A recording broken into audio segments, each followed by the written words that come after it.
Congratulations! Welcome to Own Bank. So ayan po guys, ito na po ang ating card number.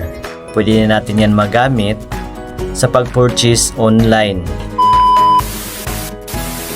Hi guys! Magandang araw po sa lahat. Welcome back to my YouTube channel. Sa mga bagong pasok pa lang po sa aking channel, my name is Melvin and for today's video ay tuturuan ko po kayo kung paano mag-open ng savings account sa Own Bank sa pamamagitan ng kanilang bagong mobile banking app.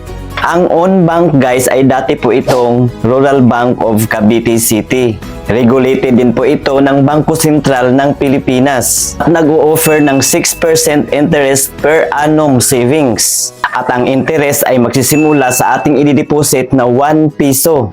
Wala po itong initial opening deposit guys. Ibig pong sabihin, kahit hindi muna natin dideposituhan, upon opening ay okay lang po. Wala din itong minimum maintaining balance guys. No lock-in period. At pwede din tayong mag-withdraw anytime. At ang maganda dito sa Own Bank guys, kapag mag-cash in po tayo dito via InstaPay, ay free of charge po siya guys. Napakadali at napakabilis mag-open ng savings account dito guys. Kaya sundan nyo lang po at tapusin ang videong ito dahil step by step ko pong ituturo sa inyo. Disclaimer lang po, ang videong ito ay hindi po sponsored ng Own Bank guys ha. Bago po tayo magsisimula, kung bago ka pa lang po sa aking YouTube channel, huwag kalimutang i-click muna yung subscribe button na sa baba at pakihit yung notification bell para ma-notify po kayo sa tuwing may bago na naman akong mga tutorial video na i-upload sa aking channel. So, let's start! Ito, panoorin nyo.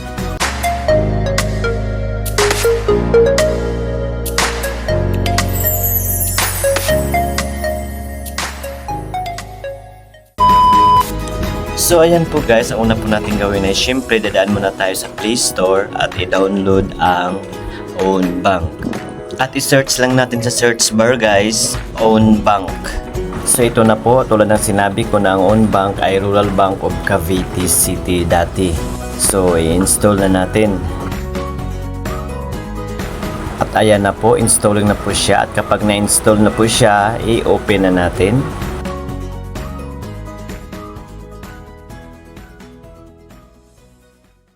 So, click lang natin itong skip guys. Click lang natin allow. Share location for secure funds. Click lang natin itong continue. Then, click while using the app. Welcome to Own Bank. So, i-click lang natin itong login and register guys para makagawa na po tayo ng Own Bank account. Get started. So ngayon, ilagay na natin ang ating active mobile number. And then, i-click natin itong send to SMS para makatanggap po tayo ng OTP galing sa Own Bank. At kapag mag-pop up itong prompt, i-click lang natin itong I have read and agree. And then, ilagay natin yung OTP na na-receive natin galing sa Own Bank. At automatic na po yung magni-next. Referral code. Kung may friend tayong nag-refer sa atin ito guys, ilagay lang natin dito ang kanilang referral code. Para tuloy-tuloy ang inyong application, itong referral code ko na lang ang ilalagay nyo. So ito po yun guys. DBVV7E. Kapital po yan lahat ang mga letters guys. So pamasko nyo lang po sa akin. Salamat po. Kapag nailagay nyo na po ang aking referral code, ay i-click na natin itong next nandito sa baba. Let's get an account. So magsimula na po tayong mag-fill up ng form guys. First po ang ating country or region. So of course Philippines ang ilagay ko. Next po ay ang ating birth date. Next po ay ang ating ID type. So ito po yung mga valid ID na tinatanggap ng Own Bank. National ID, driver's license, UMID, Philippine passport, postal ID, SSS ID, voters ID, PhilHealth ID, and TIN ID. So ngayon, i-click ko lang itong driver's license dahil yan po ang available sa akin. And then, click natin itong take a photo. Click na natin while using the app or pwede rin itong only this time. At ayan po, pagka-share lang natin ang ating ID dito sa frame. At kailangang hindi blurred yung pagkakuha guys ha. Mababasa yung mga detalye na nakalagay sa ating ID. I-click lang natin ito guys kapag okay na. And then click confirm. At ayan po, automatic na pong nakalagay ang ating mga information na nakalagay sa ating valid ID. Tulad po ng ating ID number, birth date, ang ating kumpletong pangalan. Ang pipila pa na lang natin dito guys ay itong serial number na makikita sa likod ng ating valid ID. At dito sa baba ay ilagay natin ang ating address. Tulad po ng kung anong country or region, house number, unit, or building. At pagkatapos natin ma-fill upan ito, i-click natin itong next nandito sa baba. So may additional information na hingiin ang Unbank sa atin guys. Tulad po ng ating marital status, single ba tayo o married or widowed at iba pa. Ang ating educational attainment kung anong natapos natin sa ating pag-aaral. And then ang ating email address. And then dito guys, are you politically exposed person? So automatic no na po yan dyan guys, huwag na lang galawin. Next po ay dito sa ating financial info. So hingin po nila ang ating source of fund. So salary po ang pinili ko dito. Next po ay dito sa ating employment status. Kung ano po ang estado ng ating trabaho. Employed ba tayo, self-employed, retired, or others, or unemployed. So employed po ang pinili ko dito. Next po ay ang nature sa ating trabaho. So may mga pagpipilian po tayo dito guys. So kayo na lang pong bahalang pumili kung ano po ang nature ng inyong trabaho. Ang pinili ko po dito ay private company or employee. Next po ay ilagay po natin dito ang pangalan ng ating pinagtatrabahuan. At pagkatapos ating ma-fill upan, i-click natin itong next. Start face recognition. So magsi-selfie na po tayo dito guys para ma-recognize po tayo ng Unbank. Ito po yung bawal sa pagsi-selfie. Don't wear glasses. Don't block your face. Don't head up and head down.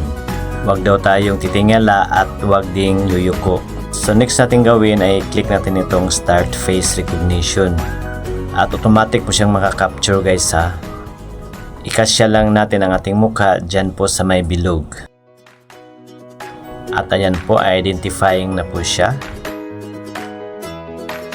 Identify success. So ngayon guys, gagawa na po tayo ng PIN. Gagamitin natin ito sa ating transaction for verification. 6 na numero ang gagawin natin guys. At automatic po yung magni-next. Customize your card number. So itong last 4 digits sa ating card number guys ay tayo mismo ang gagawa. Kahit anong numero ang ilalagay natin guys, basta hindi po makapareho sa iba. Tulad nito guys, itong unang mga numero na nilagay ko ay may gumagamit na. Ayan po, nag-i-error po siya. At sa pangalawa kong nilagay guys ay ganun pa din po, may gumagamit pa rin po. Nag-i-error pa rin po siya. So dito na lang ako pumili sa tatlo guys.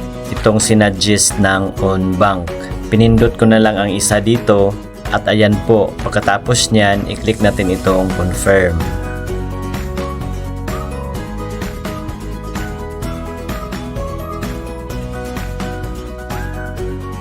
Congratulations! Welcome to Unbank. So ayan po guys, ito na po ang ating card number. Pwede na natin yan magamit sa pag-purchase online. I-click lang natin itong got it. At ayan po, nandito na po tayo sa ating Unbank dashboard. At ito po yung mga features at services ng Unbank.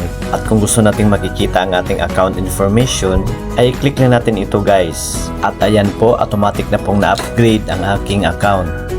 At dito natin makikita ang ating account number at ang ating mobile number na ginamit. At nakalagay din dito ang ating mga transaction history, vouchers, security, help center kung may mga aberya ang ating transaction, suggestion and feedback, at ang ating setting sa ating account. So balik po tayo sa dashboard guys. At kapag gusto po nating mag-cash in dito sa Unbank guys, at ang gamitin natin itong QR code, i-click lang natin itong may QR dito guys. So 20 plus more ang mga bangko at e-wallets na pwede nating pag-transferan ng funds dito sa own bank gamit itong QR code. So ngayon guys, itry po nating mag-cash in gamit itong QR code guys. Tapos ang gagamitin natin ay ang GCash at PayMaya. So ang una po natin gawin ay mag-add muna tayo ng amount kung magkano ang i-cash in natin. I-click lang natin itong add amount. So halimbawa ang ating i-cash in ay 100 pesos. And then click natin itong confirm. At ayan na po, nakalagay na po ang 100 pesos. So ang next po natin gawin guys ay i-save muna natin sa ating gallery itong QR code. I-click lang natin itong save or share. And then ang piliin natin dito ay itong save picture para ma-save sa ating phone gallery. Click lang natin itong allow. At kapag mag-pop up na ito, image save. Pagkatapos niyan ay i-open na natin ang ating PayMaya or GCash o kahit anong e-wallet ang gagamitin natin. Halimbawa ngayon, ang GCash muna ang ating sasampulan. So i-open ko ang aking GCash account. And then i-click natin itong may QR sa baba. And then click natin itong upload QR. And then i-crop natin yung QR na sinave natin galing sa own bank. Ito po yun guys.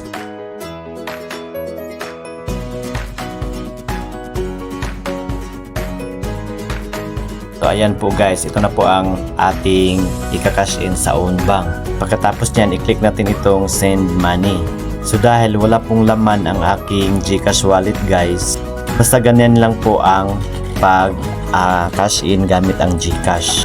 So ngayon sa PayMaya naman o Maya naman ang aking sasampulan. So i-open natin ang aking PayMaya account and then i-click ko itong QR. Tapos niyan i-click ko itong upload QR. And then i-crop natin yung QR code galing sa own bank. So ito na po, 100 pesos ang i-cash in natin. Pagkatapos yan, lagyan po natin ng purpose guys. Halimbawa po ang ilalagay ko ay savings. Pagkatapos nyan, i-click natin itong continue.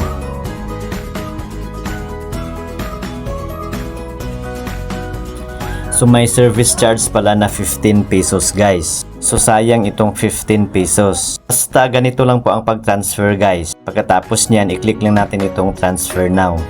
At automatic na po yung matatransfer sa ating own bank. So balik po tayo sa ating own bank account. So ang susunod kong ituturo sa inyo guys ay ang pag-cash in na free of charge. Wala po tayong babayaran na service charge. So itong cash in ang pipindutin natin. And then i-click po natin itong online bank or e-wallet.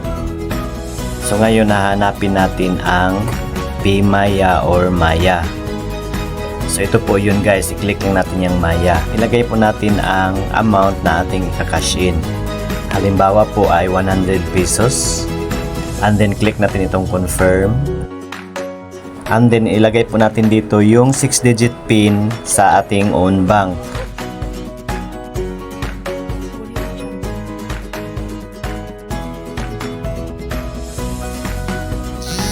And then ilagay po natin ang ating mobile number sa Maya at ang password natin sa Maya. And then click natin login. Ilagay natin dito yung one-time PIN na sinend ng Maya sa ating mobile number na nakarehistro sa ating Maya account. And then click verify. At ayan po guys, wala pong service fee na i-deduct ang own bank sa ating pag-cash in. So next po ay click natin itong confirm to pay.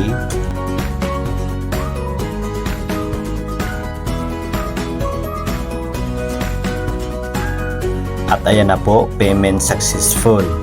Ngayon balik po tayo sa ating own bank dashboard. At ito na po ang 100 pesos guys. Kapag sa GCash naman natin kunin ang ating ika-cash in, ganun pa din po ang ating gagawin. I-click yung cash in and then i-click itong online bank or e-wallet. And then hanapin natin ang GCash. So ito po guys, i-click lang natin itong GCash. Under i-enter pa rin ang amount na ika-cash in. And then, click itong confirm. I-type natin ang ating on-bank PIN.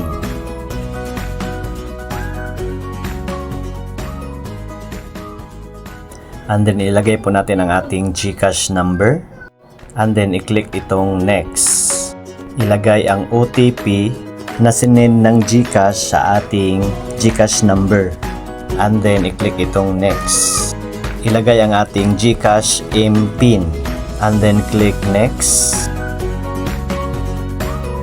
So, dahil wala pong laman ang aking GCash wallet guys, basta ganun lang po ang pag-cash in galing po sa ating GCash account.